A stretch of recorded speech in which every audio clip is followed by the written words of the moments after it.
Улуу жеңиш майрамына арналган салтанат алгач өчпөс от эстелигине гүл коюу иш-чарасы менен башталды. Иш-чарага район жетекчилери, мекеме ишканалардын башчылары, аскер кызматкерлери, шаар тургундары катышты. Бул күнү Улуу Ата Мекендик согуштун курмандыктары эскерилип, Куран окулду.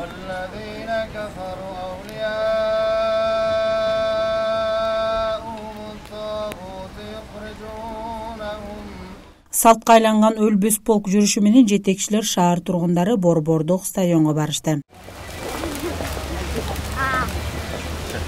Салтанаттуу иш-чаранын расмий бөлүгүндө акимдин биринчи орун басары Чыңгыз Рысов баштаган жергиликтүү жетекчилер, аскер кызматкерлери коттуктап өтүштү. Өз өмүрүн аябастан фронтко, тылда эмгектенген жана бүгүн арабызда жашап жаткан ардактуу ата ардагерлерибизге терең ыраазычылык билдиребиз.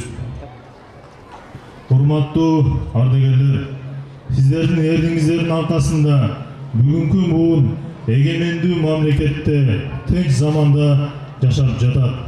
Сиздердин мекенге болгон сүйүүңүздөр, сабырыңыздар жана кайратмандыгыңыздар биздин жүрөгүбүздө түбөлүк сакталат. Майрамдык салтанаттын көркүн сахналык көрүнүш ачты.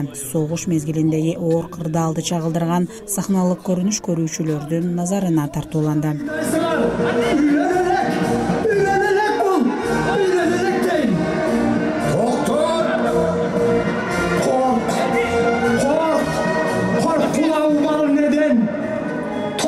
Bir oğlum var, Kuday bergen.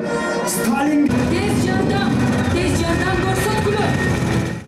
Бүгүн 9 май майрамы Лейлик районунда райондук деңгээлде өтө сонун деңгээлде өткөрүлдү. Аталарыбыздын көрсөткөн эрдиктери текке кеткен жок деп ойлойм. Ар дайым алардын эрдиги биздин эсибизде. Майрам өтө сонун болду. Бардык Лейлик районунун тургундарын бүгүнкү жеңиш күнү менен куттуктаймын.